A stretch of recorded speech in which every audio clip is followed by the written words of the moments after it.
Alors, voilà les fonctions, mais ça, ce n'est pas une classification. Donc, il y a des classifications qui ont été proposées. Alors, je vous ai parlé du décret Fortoul, et juste après, il y a eu un recueil d'instructions qui est paru donc, en 1853, et avec tout un travail qui s'est poursuivi jusqu'en 1857.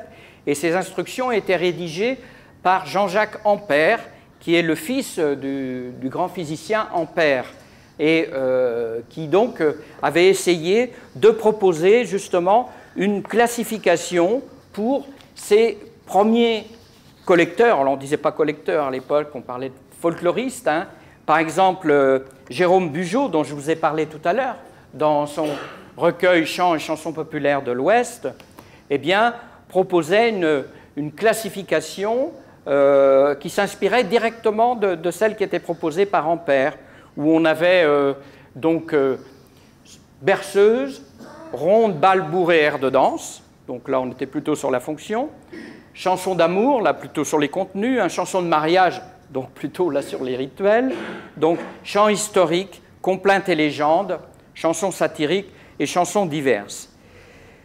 Mais cette classification mélangeait un peu donc divers principes. Donc il y a eu des travaux ensuite plutôt au XXe siècle, cette fois avec un certain nombre de chercheurs.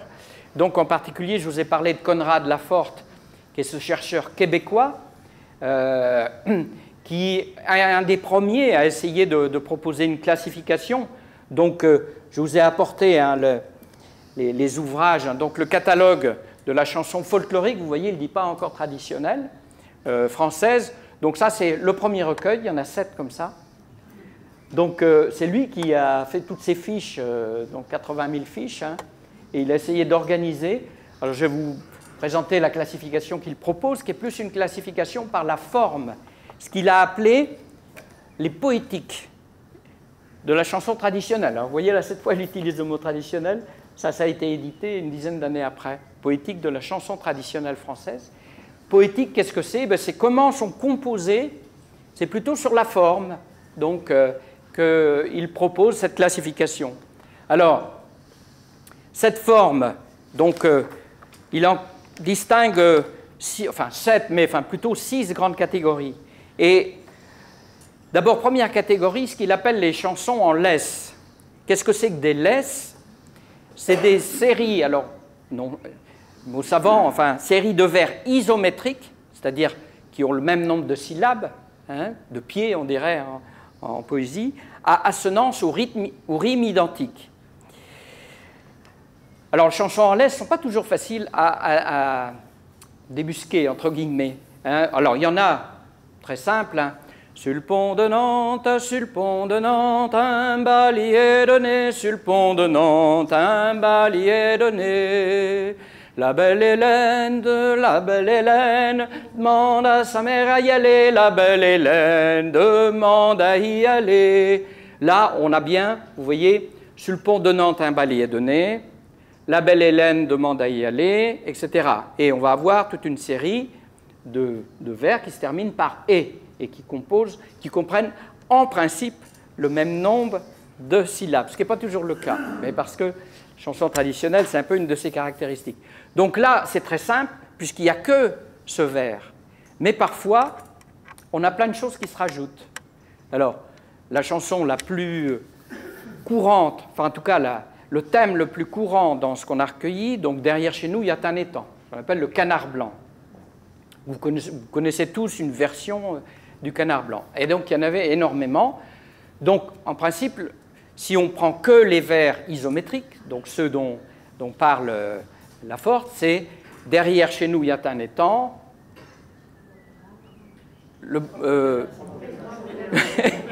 qui est tout couvert de canards blancs, le fils du roi passe en chassant, visa le noir, toi le blanc. J'en perdais un peu. Vous voyez donc cette série de vers. Mais là, du coup, on ne trouve pas de chanson où il n'y a que ces vers-là. Il y a toujours quelque chose qui va s'intercaler. Par exemple, derrière chez nous, il y a un étang, le vent vire, la revire vent, qui est tout couvert de canards blancs. Le vent vire, la revire vire, le vent vent, la revent vent vire, la revire vent. Vous voyez le vent vent, la revent vent vire, qui va s'intercaler dans ces vers. Alors, on a d'autres, bien sûr, par exemple, les cotillons blancs. Derrière chez nous, il y a un étang, les cotillons blancs, qui est tout couvert de canards blancs. J'aime bien les cotillons rouges, encore bien mieux les cotillons bleus. Qui est tout couvert de canards blancs, les cotillons blancs, le fils du roi passant chassant. J'aime bien les cotillons rouges, encore bien mieux les cotillons bleus. Probablement d'ailleurs, chanson à danser, comme beaucoup de ces chansons en laisse. Voilà. Alors, on a parfois même des refrains qui sont encore plus complexes.